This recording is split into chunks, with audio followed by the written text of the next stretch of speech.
Welcome to educational world. और आज मैं उत्कर्ष शुक्ला आपका स्वागत करता हूं अपने चैनल पर।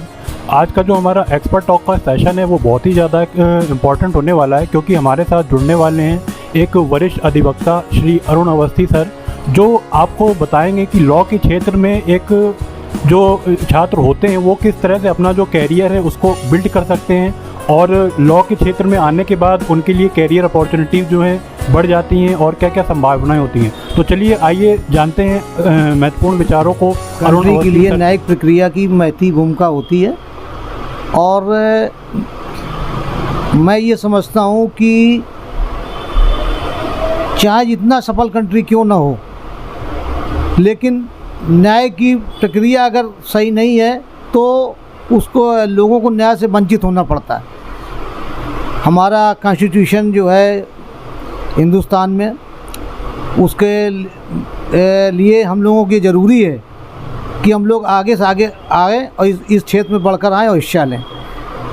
मैं विद्य छात्रों के लिए जो इस क्षेत्र में आना चाहते हैं उनके लिए मैं उनको वेल विशेष है मेरी, और उनको मैं एक बात ये बताना चाहता हूँ कि अगर आप वित्त व्यवसाय में आना चाहते हैं तो आप वित्त व्यवसाय में आने के पहले ही अपना माइंड मेकअप कर लें कि आपको किस फील्ड में जाना है, स्पेशलाइजेशन किस में होना है, ये आप ज़रूर तय कर लें। क्योंकि अगर आप किसी भी क्षेत्र में जाते हैं स्पेशलाइजेशन के बिना सफलता का जो शिखर नहीं पा सकते हैं, आपको जो पाना है, इसलिए आप शुरू से ही अपने विषय का चयन के समय ही शुरुआत से ही उन विषयों को चयनित करें जो आपको आगे पढ़ना है और जिनमें जाना है। तो जैसे कि आपने सपोज़ करिए आपको अगर वित्त व्यवसाय में जाना है और आप क्रिमिनल लॉयर बनना चाहते हैं, तो आपको उस हिसाब से अपने आपने फर्स्ट सेमेस्टर से ही आपको माइंड मेकअप करना होगा कि आपको क्रिमिनल लॉयर बनना और क्रिमिनल लॉयर की प्रैक्टिस करना है। इनकेस आपको सिविल में जाना हो तो सिविल लॉयर बनना, सिविल की प्रैक्टिस करना है। और इसकी अन्य भी इसमें शाखाएं हैं, जैसे कि आपको टैक्सेशन में जाना है, लेबर लॉ में जाना है या कंपनी लॉ में जाना है। आपको अपना माइंड मेकअप पहले से ही करना होगा, क्योंकि आपको वहीं पे अपना ध्यान केंद्रित करना है। और सबसे बड़ी बात, मैं एक बात ये कहना चाहता हूँ कि आपको लॉ में विषय तो सब हैं, लेकिन आपको एक विशेष विषय का ही चयन करना होगा, उसे में आपको सफलता प्राप्त होगी, आशातीत सफलता प्राप्त होगी, जैसा कि आपने अपने भविष्य के लिए सोच रखा है।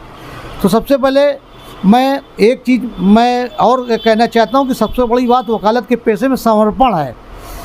अगर समर्पण नहीं है तो वकालत के पेशे में आप सक्सेस होने की बात अलग कर सकते, लेकिन जो आशातीत सफलता वो प्राप्त नहीं कर सकते हैं। तो सबसे पहले समर्पण है, और वकालत आपको सबसे पहले समय लेगी।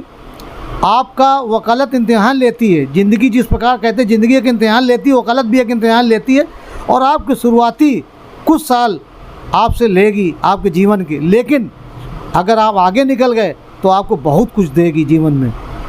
हम अन्य विषयों उस पर ना जाके वकालत के विषय में ये कहना चाहता हूँ कि देश में जितने भी प्रमुख लोग हुए उनमें बहुत से लोग वकील ही होते थे। चाहे पंडित जवाहरलाल नेहरू ले लीजिए, चाहे आज के ज़माने में कपिल सिब्बल ले लीजिए, चाहे आप अरुण जेटली ले लीजिए, चाहे आप मनोज सिंघवी ले लीजिए, बहुत से ऐसे उदाहरण हैं जो, चाहे रविशंकर प्रसाद ले लीजिए, सब वकील ही हैं और इतनी ऊंची ऊंचाइयों पर गए और उन्होंने सफलता प्राप्त की केवल एकाग्रता से और अपनी लगन से, अपनी मेहनत से।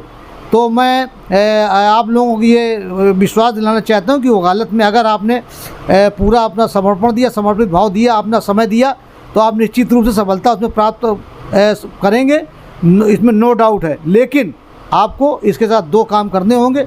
एक तो आपको सफलता के लिए आपका समर्पण भाव होगा, दूसरा आपको एक विषय, एक लाइन, एक चुननी होगी कि जिससे कि आप इसमें सफल हों। और इसमें आपको ये भी तय करना होगा कि आप डिस्ट्रिक्ट कोर्ट में प्रैक्टिस करना चाहते हैं या हाई कोर्ट प्रैक्टिस करना चाहते हैं या ऑनरेबल सुप्रीम कोर्ट प्रैक्टिस करना चाहते हैं। इस सब चीज़ों का आपको शुरुआत से ही चयन करना होगा, तभी आपको सफलता प्राप्त हो सकेगी। जय हिंद।